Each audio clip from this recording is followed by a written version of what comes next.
Hi hello আসসালামু আলাইকুম dear viewers, সকলকে স্বাগতম জানাচ্ছি ভয়ের জগতে। এবং যারা যারা আমাদেরকে ঘটনা পাঠিয়েছেন তাদের সকলকে অসংখ্য ধন্যবাদ।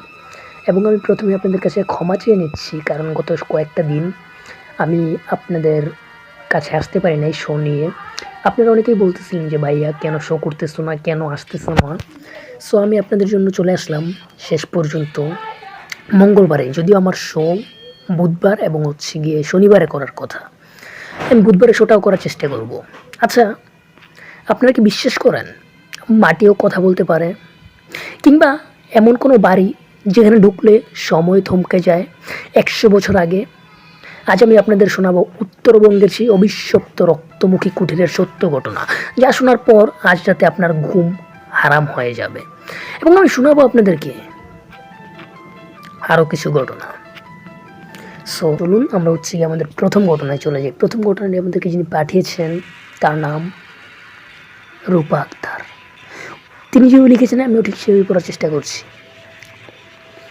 আসসালামু আলাইকুম ভাইয়া, আশা করি ভালো আছেন। আপনি সবসময় ভালো থাকেন, সেটা আমি জানি। এই গল্পটি বা এই ঘটনাটি শফিক নামের এক যুবকের সঙ্গে, যে শখের বসে পুরনো দিনের জমিদার বাড়ি এবং প্রত্নতাত্ত্বিক নির্দেশনের ছবি তুলতে ভালোবাসে। এক কুয়াশাচ্ছন্ন বিকেলে সে তার বাইক নিয়ে কুষ্টিয়া বা নাটোরের ভেতরের দিকে এক গ্রাম্য রাস্তার পথ হারিয়ে ফেলে। শফিক লক্ষ্য করলো জিপিএস কাজ করছে না, চারপাশটা কেমন যেন ধূসর হয়ে আসছে। রাস্তা দুই পাশে বিশাল বটগাছ আর তাল গাছ, যা দেখে মনে হয় কয়েকশো বছরের পুরনো। হঠাৎ সে দেখলো একটা ছোট বাজারের মতন জায়গা, নাম নিশাদল। বাজারে মানুষ খুব কম, যারা আছে তাদের সবার পরনে সেকেলে পোশাক, পুরনো দিনের পোশাক। শফিক একজনকে জিজ্ঞেস করলো, ভাই, মেন রোডে যাওয়ার পথটা কোন দিকে?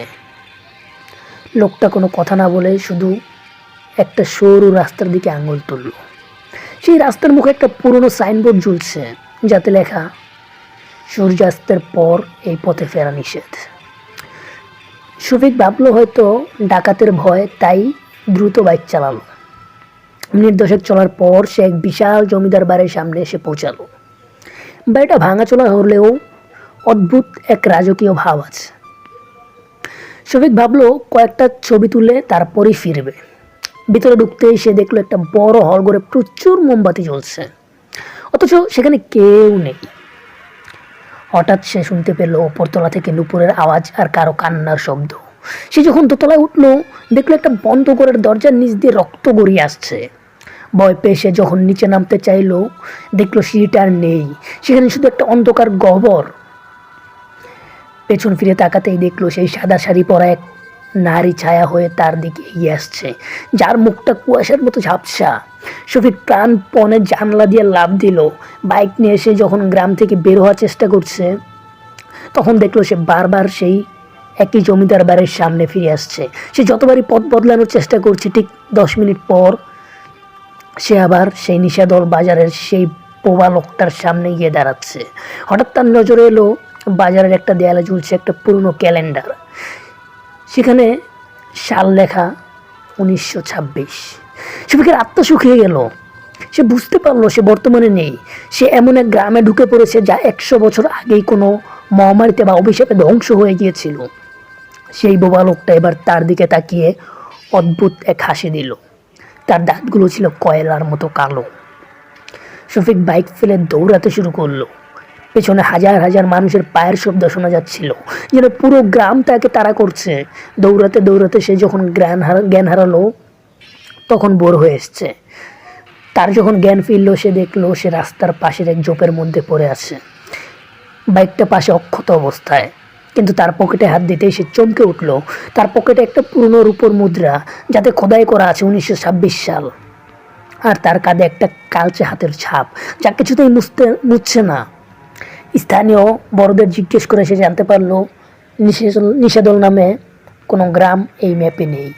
তবে 100 বছর আগে ওখানে এক ভয়াবহ অগ্নিকাণ্ডে পুরো গ্রাম পুড়ে ছাই হয়ে গিয়েছিল। আসসালামু আলাইকুম ভাইয়া, এটাই ছিল আমার ঘটনাটা ভালো লাগলে পড়ে শোনাবেন। অবশ্যই আপনার ঘটনাটা আমরা পড়ে দিলাম। এবং আপনারা যারা আমাদেরকে ঘটনা পাঠাতে চান পাঠাতে পারেন আমাদের ফেসবুক পেজের ইনবক্সে। আমাদের ফেসবুক পেজের নাম আরজ ফারহান 8 এবং আরেকটা পেজ আরজ জীবন। দুটো পেজের লিঙ্ক আপনারা এই ভিডিও ডিসক্রিপশন বক্সে পেয়ে যাবেন। এবং আপনারা যারা ইমেল অ্যাড্রেসে আমাদেরকে ঘটনা পাঠাতে চান, আমাদের ইমেল অ্যাড্রেসটি হলো mushfikurfarhansfans111@gmail.com। আপনারা ইমেল অ্যাড্রেসের ঠিকানাটিও ডিসক্রিপশন বক্সে পেয়ে যাবেন। আমরা যেতে চাই আমাদের পরবর্তী ঘটনায়। পরবর্তী ঘটনাটি আমাদেরকে যিনি পাঠিয়েছেন তারারই নাম অনু ইসলাম। সুনি যেভাবে লিখেছেন আমিও ঠিক সেভাবে পড়ার চেষ্টা করছি। আসসালামু আলাইকুম ভাইয়া। ঘটনাটি শুরু হয় উত্তরবঙ্গের এক প্রত্যন্ত গ্রাম। নামটা সঙ্গত কারণেই শেয়ার করছি না। সুমন নামের এক ফ্রিল্যান্সার তার পুরনো বন্ধুর বিয়েতে অংশ নিতে অনেক রাতে বাইক নিয়ে ফিরছিল। তার গ্রামটি ছিল বেশ ভেতরে, যে পথে যেতে হলে বিশাল এক বিল আর একটা পুরনো শ্মশান পার হতে হয়। রাত তখন প্রায় 1টা। সুমনের বাইকের হেডলাইট ছাড়া চারপাশ ঘুটঘুটে অন্ধকার। বিলের মাঝখানের রাস্তা দিয়ে যাওয়ার সময় সে লক্ষ্য করলো চারপাশে ঝিঝি পোকার ডাক হঠাৎ করে থেমে গেছে। এক অদ্ভুত নিস্তব্ধতা। হঠাৎ সে রাস্তার মাঝখানে দেখলো এক ছোট বাচ্চা দাঁড়িয়ে কাঁদছে। সুমনের মনে খটকা লাগলো, এত রাতে এই নির্জন বিলে বাচ্চা আসবে কোত্থেকে। সে বাইক না থামিয়ে পাশ কাটিয়ে চলে যেতে চাইলো, কিন্তু অদ্ভুত ব্যাপার, সে যতবারই সামনে এগোচ্ছে দেখছে বাচ্চাটা কয়েক হাত দূরে ঠিক মাঝ রাস্তায় দাঁড়িয়ে আছে, যেন রাস্তাটা ছোট হয়ে গেছে আর সে একই জায়গায় ঘুরপাক খাচ্ছে।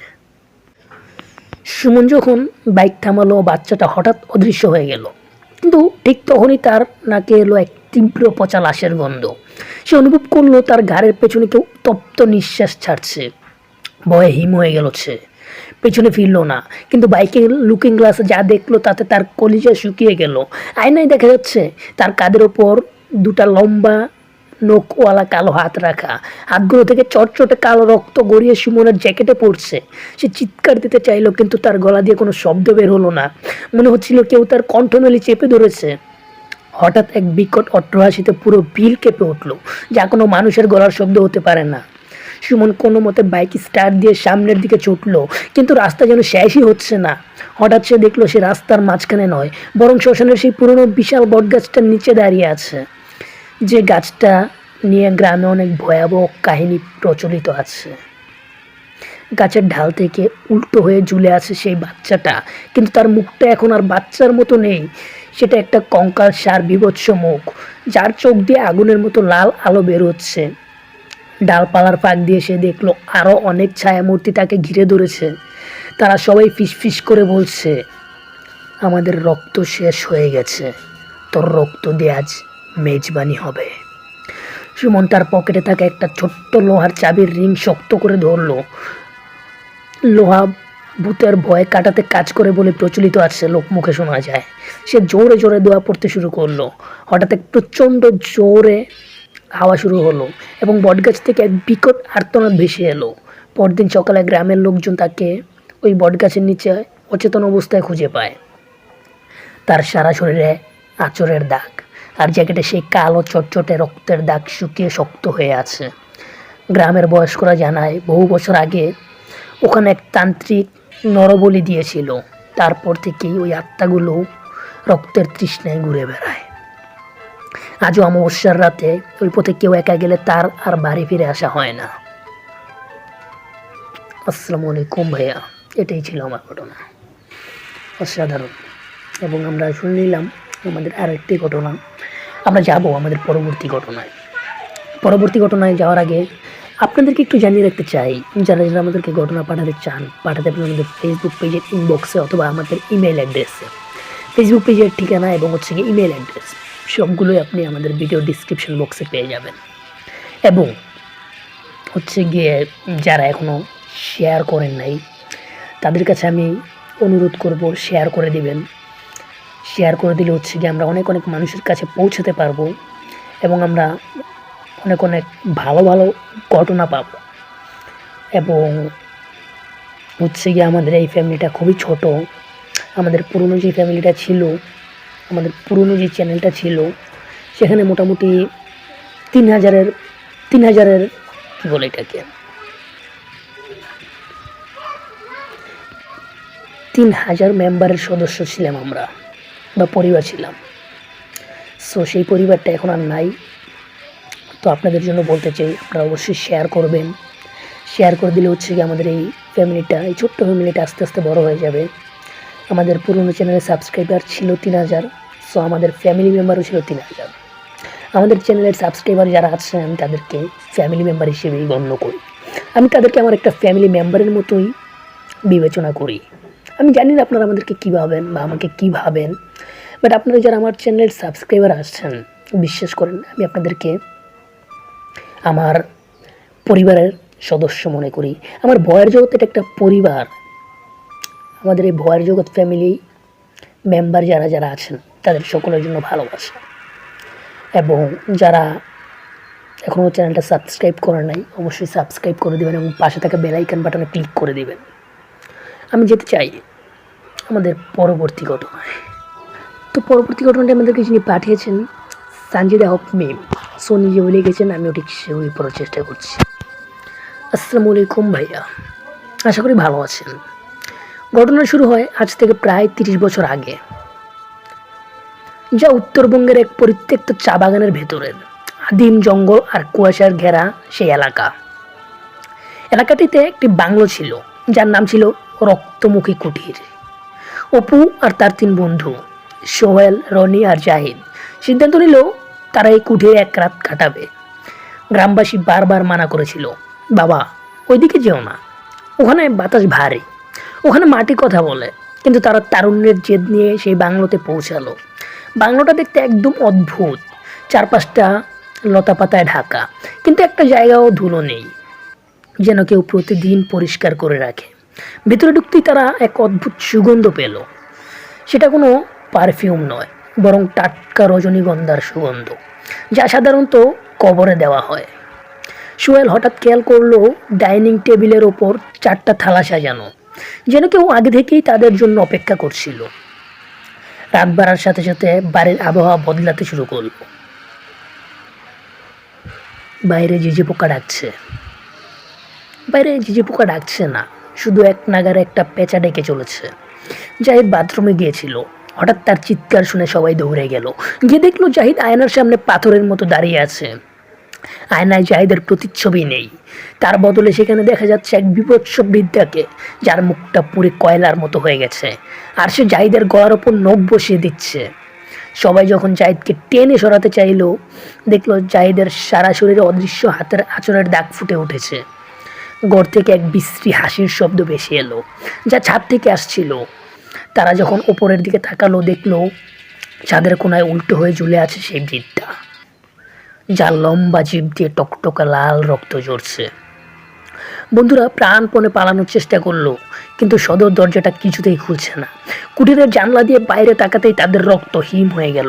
বাগানের কয়েকশো বছর পুরনের গাছগুলো যেন জীবন্ত হয়ে উঠছে, আর বাগান থেকে দলে দলে ছায়ামূর্তি কুটিরের দিকে এগিয়ে আসছে। তাদের সবার হাতে একটা করে পুরনো আমলের কুড়াল। রনি ভয়ে চিৎকার করে উঠল যখন সে দেখলো মেঝের নিচ থেকে কালো কালো হাত বেরিয়ে আসছে তার পা চেপে ধরার জন্য। হঠাৎ একটা অদৃশ্য শক্তি সোহেলকে শূন্য তুলে আছাড় মারল। দেয়াল বেয়ে রক্ত গড়িয়ে পড়তে লাগলো, আর সেখানে বড় বড় অক্ষরে লেখা উঠল, এখান থেকে কেউ জীবিত ফেরে না। তারা কোনো মতে মাটির নিচে একটা গোপন কুটিরেতে ঢুকে পড়লো। সেখানে গিয়ে দেখলো এক বিভৎস দৃশ্য। সেখানে ছোট ছোট অনেকগুলো কঙ্কাল সাজানো, আর মাঝখানে একটা বড় পাথর যেখানে রক্ত জমাট বেঁধে আছে। তারা বুঝতে পারলো এই কুটিরটি আসলে একটা শয়তানের আস্তানা ছিল, যেখানে অতীত নরবলি দেওয়া হতো।